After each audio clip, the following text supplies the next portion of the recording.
بہت پرانے زمانے کی بات ہے۔ بنی اسرائیل کے علاقے میں ایک نہایت نیک اور پاکیزہ لڑکی رہتی تھی۔ وہ ایک عبادت گاہ میں رہتی تھی جہاں ان کی دیکھ بھال ایک نیک نبی حضرت زکریہ علیہ السلام کرتے تھے۔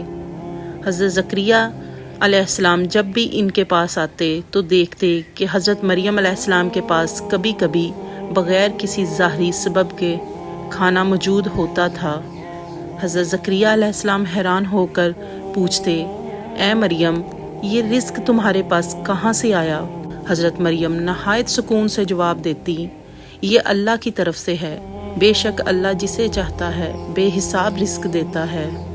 ایک دن حضرت مریم علیہ السلام عبادت میں مصروف تھیں کہ اچانک ان کے سامنے ایک انسان کی شکل میں ایک فرشتہ ظاہر ہوا۔ یہ اللہ کے عظیم فرشتے حضرت جبریل علیہ السلام تھے۔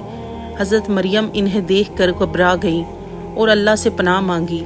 فرشتے نے انہیں کہا، ڈرے نہیں، میں آپ کے رب کا بھیجا ہوا فرشتہ ہوں۔ میں آپ کو ایک پاکیزہ بیٹے کی خوشخبری دینے آیا ہوں۔ کچھ وقت گزرنے کے بعد حضرت مریم کے ہاں اللہ کے حکم سے ایک بیٹا کی پیدائش ہوئی جن کا نام حضرت عیسیٰ علیہ السلام رکھا گیا۔